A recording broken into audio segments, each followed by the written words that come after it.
So, some backstory before I get into what happened. I'm a 17-year-old girl and I live with my mother, 43, female, my stepdad, and my two step-siblings. I have one stepbrother and a younger stepsister, but we are not close to each other. My stepbrother, let's call him Jackson, is a year older than me, and my stepsister, Emma, is 2 years younger than me. All of us go to the same high school, but we don't have any friends in common, and we have just never been close. My mother got married to their father after dating for almost 5 years. The wedding was 3 years ago, but our families have been living together for 6 years now, and the wedding was just a formality. As for my father, he unfortunately passed away when I was really little, and I never got to spend much time with him. I barely even remember him because I was very young when he passed away. My parents were never married, and my dad's family didn't approve of my mother because she was a bit of a party girl and didn't have a good reputation back then in their town. So they lived together for a short time but didn't get married because then his parents would have probably cut him off. He was diagnosed with leukemia in its later stages when he was just 27, and by the time they found out about it, it was too late to do anything. Thankfully, he had the time to get his affairs in order, and he managed to set up an education fund for me for after he was gone. So I would have nothing to worry about and my mother wouldn't have to push herself to work hard after he passed away. I have always known about it since his lawyers told me when I was really young. My dad's lawyer was the one controlling the flow of the money, but after I turned 18, I would be in full control of the fund. For a long time after my dad passed away, it was just me and my mother, and I got used to it. Then my stepdad came into the picture when I was around 8 years old, and after dating for a while, all of us moved in together. My mother had moved out of the town that we used to live in because she said it was just too painful to live in the same place that she and my dad had met. I have never met my grandparents on my dad's side of the family because my dad's parents were just never interested in meeting me. We do occasionally visit my mom's parents and they're nice enough, but my mother's family is not really connected. So when I moved in with my stepdad and his kids, I had really high hopes because I thought that I was finally going to have a big and happy family. I had a lot of expectations when I was younger, but sadly my new family didn't manage to live up to it, and I don't really blame them for it, but it was quite disappointing for me when I was little. It wasn't as though they didn't make me feel welcome or they treated me badly, but there was something really off about everybody's energy. All of us lived together, but we never really felt like a family, and I never managed to connect with either my stepdad or his kids. We would live in the same house, but they never really made an effort to make me feel comfortable or try to get to know me. I tried several times, but they didn't seem very enthusiastic about it, so I gave up after trying for a couple of months. I accepted that all of us were more like glorified roommates rather than actual family, and that was it. I didn't romanticize it. My mother, however, was a different story because she was treated differently by them. Their energy towards my mom was completely different, and they actually treated her like a part of the family. I might be way off here, but I feel like part of the reason that my step-siblings and my stepfather were happy to include my mother and play happy family with her and exclude me was because my stepdad's ex-wife had been kind of a nightmare.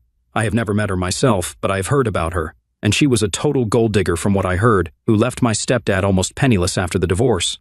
He had to build his life back from scratch, and to make matters worse, he also had to take care of my step-siblings on his own. Their mother had given up custody and abandoned them to take off with her new lover shortly after the divorce. Meeting a woman like my mother, who is the exact opposite of his ex-wife, was probably great for all of them. But I was not really required in that scenario, and that's exactly how they made me feel, like an afterthought. I can't define it, and I can't think of any examples off the top of my head, but it was just based on vibes and energy. I always got that feeling that, in spite of being part of the family, I wasn't really part of the family. My only consolation was the fact that I could have been overthinking things, and that's what I used to tell myself whenever things would get a little too much for me. It feels weird to say this, but I was actually kind of jealous, because it felt like my mother had finally found her people, but I was still on the outside. I started resenting all of them after a few years because it was like I had been left behind or something.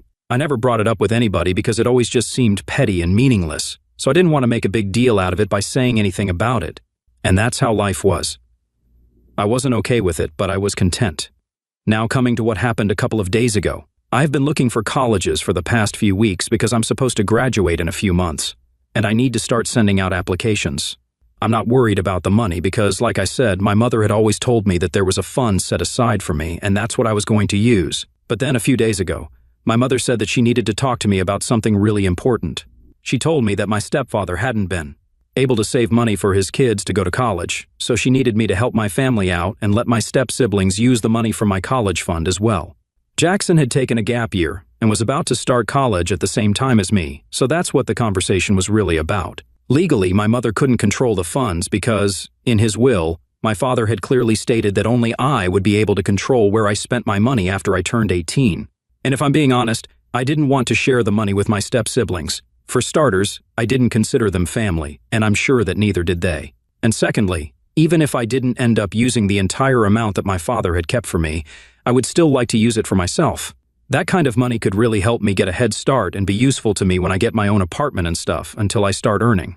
I had already saved a lot since I went to public school instead of private, and my mother didn't have to spend any money on my education so far.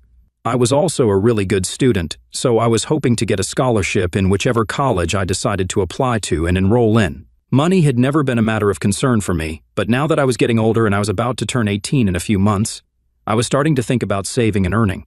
So giving away money from my funds to my step-siblings didn't sound like a great idea. So I told my mother that I wouldn't be sharing those funds with them because I didn't think that it was necessary. If Jackson really wanted to go to college, he could just do what millions of kids do anyway and get a student loan. My mother was not pleased with my answer, and she said that I was being selfish. But I didn't even disagree. I was indeed being selfish, and I didn't see anything wrong with it. So instead of arguing with her, I just told her that I was being selfish, and it was completely fine because I didn't consider my step-siblings family. That's when my mother started screaming at me because apparently she believed that what I had said was no less than a criminal offense. It took me a few seconds to even process the fact that she was losing her mind, simply because I had spoken the truth and told her that I didn't think of my step-siblings as family. The double standards were crazy because, on one hand, the family had been treating me like an outsider for the past 8 years, and she had never seemed to notice it. Or maybe she did notice it, and she just didn't care. But when it came to me, I had to consider them family and treat them as such for absolutely no reason. I tried to speak to her calmly and without screaming in her face, but there was no point because she was already going off on me and calling me ungrateful and whatnot. So I waited for her to finish yelling at me, and then I told her that she could scream at me all she wanted, but I wasn't going to change my mind. The only thing that screaming at me was going to accomplish was that it was only going to alienate me even more and make me feel even less inclined to help them out in any capacity. My mother calmed down a little after I said that, and I thought that we were finally going to have a rational discussion afterwards, and I would finally be able to voice out my feelings. But that was foolish of me. I had forgotten that in that household, my feelings absolutely didn't matter, and all that mattered was if my mother, my stepfather, and my step-siblings were happy. My happiness was not very important to any of them. So after my mother calmed down, she told me that I had a week to make up my mind, but after that, she would be forced to kick me out of the house. I thought she was joking because it was simply ridiculous, but she told me that she wasn't. And since my birthday was coming up in less than a month, she would soon not even be legally obliged to let me live with them, because I wouldn't be a minor anymore. So I would be out of the house, and I would be completely on my own if I didn't agree to share the college fund that my father had specifically left just for me with my step-siblings. I could hardly even believe that my own mother would say such a thing and put me in such a difficult position just for the sake of my step-siblings when I was supposed to be her own flesh and blood. She told me to tread carefully and think this over, because this decision could cost me everything, and then she left the room while I sat there and tried to process what she just said. It was incredibly insulting for me to be treated that way by my own mother, and that day I made up my mind that I was going to get out of this house no matter what the cost. So I started talking to my friends and told them that I needed help to find an apartment of my own because I was planning to move out for my 18th birthday. I told them everything that my mother had said and explained the urgency of the situation to them. I knew that once I turned 18, I would get all the money and then I would be able to control where I spent it. Yes, I would have to stick to a budget and choose my degree in college very carefully, but it was worth it because that meant that at least now I would be able to move out and live on my own instead of putting up with my family, or rather, forcing them to tolerate me. Because after that conversation with my mother, it was clearer than ever that I was not welcome in that house at all, and I really was an afterthought all these years. I had not been overthinking anything. In fact, I might have even been underthinking things because I really hadn't ever seen this coming. A couple of days passed, and a friend of mine told me that she had been able to speak to a cousin who was also applying to the same colleges that I was because we had an interest in the same field. She was planning to live in an apartment because she wanted to be independent from the beginning. And my friend had suggested that I get in touch with her so if we ended up going to the same college, we could rent out an apartment together and live there. I thought that it was a great idea and got in touch with my friend's cousin almost immediately. We worked out everything, and I told her about my situation as well, and she seemed to be very empathetic, and I could tell that she was a nice person, and I would get along with her. So that part was all sorted out, and the only thing I had to worry about was where I would live until college started, since there were quite a few months to go before that. But it turned out to be pretty easy for me to figure that one out because my friends told me that I could take to living with them until college finally started. It was a messy and risky plan, but I was willing to go through with it because anything would be better than living with my mother and these people. Because the way that I was being treated after that fight with my mom was horrible. And I don't mean horrible in the sense that they were speaking to me badly or torturing me or whatever. But what they were doing was far more humiliating. They had all ganged up on me and were acting like I was the single most disgusting creature to ever exist. Like if I would enter a room, everybody would instantly stop talking and go back to their own rooms. They would give me the side eye all the time and refuse to even speak to me like I had done something wrong. It was humiliating, and I felt like running away because it just felt so bad. It took me a while to arrange something for myself, but I made up my mind that as soon as my friends were ready to take me in, I would leave this place. So the day that my mother spoke to me again to ask me if I had changed my mind or not, I decided to tell her the truth and then leave. I told her that I had not changed my mind, as a matter of fact, and that I would actually be leaving this place. I told her that the way that she and her family had been treating me for the past week was nothing short of psychotic, and I couldn't put up with it anymore. I told her that I had already spoken to a couple of friends and I would be living with them until I could start college and move away from here. I said that I never wanted to see her again, so she was free to kick me out, and it wouldn't make a difference to me. I already had a plan in mind, so I wasn't very surprised when my mother started yelling at me once more and told me that I needed to get out of her house because this was no place for selfish, ungrateful brats like me. I left pretty gladly, and I was happy to see the last of them. But that wasn't the end of the road for my plan. During the time that I had been spending in my room all by myself, I had been thinking of ways to get back at my mother. Ever since she got married to my stepfather, life had changed for me, and not in a good way. But she didn't even seem to care about it because she was happy with her new family. I had tried to be happy for her and suppress my own feelings about this, but now it was very obvious that she didn't care about me in general, and that her stepkids were more important to her than me. The way she had been treating me made me feel like crap, and I had made up my mind that I was not going to let this go unanswered. So that's why, as soon as I was out of the house, I decided to spill the beans on her and let everybody know what kind of a person she really was. The only reason I'd even waited for a week to get out of her house and then speak about her ridiculous demands was because I didn't want her to be able to have any access to me to even tell me how disappointed she was in me, or whatever. Because nobody in their right mind would ever support the things that she had said to me, and I knew that. Once I had moved in with a friend, I decided to go online and make a post about my mother. I typed out the incident that took place and how my mother had been screaming at me just because I didn't want to contribute to my step-siblings' college fund. I also mentioned how none of them had ever treated me like family, but my mother never seemed to have a problem with that. It was only a problem when I did the same thing to them. I talked about the double standards. I also mentioned how she had practically forgotten about me once she started living with her new family. And I also said that I found her to be the single most selfish being on this planet because of the way that she had been behaving with me just for saying no to something completely ridiculous. Any sane person in my position would have said no, since the money that she had been talking about had been left to me specifically by my father. It was not for anybody else to use. And I didn't think it was fair to demand that I share it with people who never made me feel like a part of their family. I might have even considered it if my step-siblings had been nice to me at any point, but that was not the case here. I was really frustrated, and I let out all my frustration in that one post. I knew that this negatively impacted my mother since I had a lot of people who followed me, including my father's friends and their kids, but at the time, I just didn't care, and I wanted to get back at her. Truth be told, she had been my only source of support and happiness throughout my life, because I had only one parent to count on, and my grandparents weren't really in touch with me. She had been my first and most important friend, so when she chose my step-siblings over me, it felt like a huge betrayal. I was really hurt, and I just wanted to get it all out of my system without caring about the consequences. So I made that post, and exactly what I had expected would happen, happened. I received several messages from my mother saying that I had ruined her life because everyone had seen that post, and it had been shared numerous times. My mother was pretty popular among her circle of friends, so there was no big surprise that people were just looking for an excuse to gossip about her, and I had played right into their hands. She had tried to call me several times, but I didn't answer any calls, and neither did I respond to any texts. I was just miserable, and I had hoped that making that post would make me feel less upset. But the messages that my mother sent me after that only made me feel worse about my decision. I could tell through her texts that she was really torn up about this.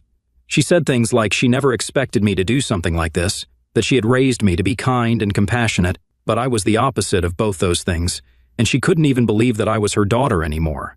And then she pulled out the big guns and told me that had my father been alive today to witness this vindictive and malicious side of me, he would be terribly disappointed and wouldn't even want to be related to me. That really got me, and I felt like I was doing something horrible. I started rethinking everything, and that's what brought me here eventually. And at this point, I don't even know if it was right of me to not want to share my funds with my step-siblings. I don't know if I should make things right with my mother and the others, because I don't even know if I can face them anymore after what I did. But also, this might be a very clever way of trying to manipulate me, and if it is, it's definitely working. That's why I need you guys to help me, because now that everybody has the facts, I can finally come to a conclusion. So, AITA for refusing to share my college fund with my step-siblings and then making a post against my mother? Update 1. Hi, so first of all, thank you so much for the response. A lot of you sent me really kind messages, and it made me feel better about myself and what I did. I guess I needed that to see things for what they truly are. I was about to give my mother a chance again just because I wanted to see the good in her, and I wanted to believe that she wasn't a bad person. But what kind of mother says and does the things that she did? She's just not a good person, and it's time that I accepted it instead of trying to fight it. So I blocked her to make sure that she couldn't reach out to me again. I knew that if she texted me again, it would only be to manipulate me or to get that post down. I don't want to take that post down. I want it to stay up, at least until she apologizes to me. She knows where I am because my friend's mother told her that I was living with them. So she knows where to reach me, and in spite of knowing if she doesn't reach out to me, I'll take it as a sign that she doesn't care about me and that she cares more about her own reputation. Update 2. So it's been 2 weeks since I've been living with my friend and have moved out from my stepfather's house. After that post, I had absolutely zero contact with everyone from my family. I did go to school a couple of days, and I ran into Emily A. few times, but she just shot me a really nasty look and pretended like I wasn't even there. Not surprising considering the fact that they are pretty much experts in pretending that I don't exist. They have been doing it for the past 8 years, they must have found it easier now. Anyway, my mother finally came to visit me last evening.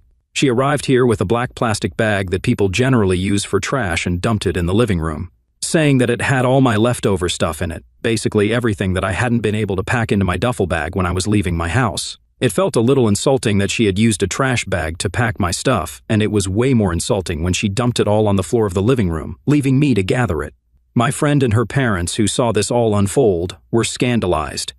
They did not appreciate my mother's behavior one bit and actually took it upon themselves to argue with her about it. They told her that, considering the fact that I was her only daughter, she should have more compassion for me instead of treating me so cruelly. They really scolded her, but she didn't take it kindly. She told them that they had no right to speak about her parenting techniques when they were the ones harboring a delinquent like me. I almost burst out laughing when she said that because I was far from a delinquent. I was literally a scholar student, and she knew that. I almost mentioned it myself, but I didn't have to thanks to my friend, who stood up for me. She told my mother off and said that she was grateful that her parents were nothing like my mother and had a heart. It turned into a bit of a catfight, after which my mother got really huffy and left. I was really thankful for my friend and her parents. I don't think it was really necessary for them to stand up for me, but they did, and I couldn't be happier about it. This is probably the first time in my life that I had somebody to fight for me on my behalf, and it was just really touching. But anyway, I don't think my mother will be coming back anytime soon because, after the welcome that she received yesterday, I wouldn't dare show up around here again. And I really hope that she doesn't show up, because I'm just sick of the drama now. I want to move on with my life and start a new chapter. But I can't do that if she keeps showing up again and again. So I pray and I hope that this is the last time that I have to come across her. Update 3. Hey folks, so long time no see. I have been missing in action for quite a while now, a couple of months I think, but you can't blame me for it. It was because I was applying to colleges and trying to get into a good one with a scholarship. I had been grinding really hard, and it all paid off. I'm in my first choice school now, and yes, I'm sticking to the plan that I had come up with a couple of months ago. My friend's cousin, who is applying to the same colleges, also got in here, and we are going to rent an apartment and live together. She's a really sweet girl, and the fact that she is my friend's cousin is just a cherry on top because this way I get to keep in touch with everyone. The last couple of months have been very difficult for me emotionally, but my friends helped me get through it all, and I can't tell you guys how thankful I am to have such people in my life. I know a lot of people who have terrible parents and families rely on their friends for emotional support, but I've tried to avoid that so far. However, now that I know how far my friends are willing to go for me, I feel like they are my family. I'm always going to be grateful for everything that people have done for me.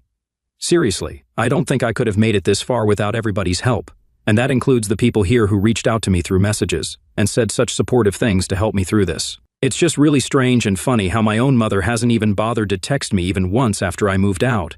She didn't even care that I had unblocked her and she could actually talk to me. That's how little I mean to her. But you guys and my friends told me to have faith in myself because I could do it. It's really cute how literal strangers on the internet did more for me than my mother did. But anyway, that's all in the past now. I'm looking forward to having a fresh start here, and I'm really excited for what the future holds.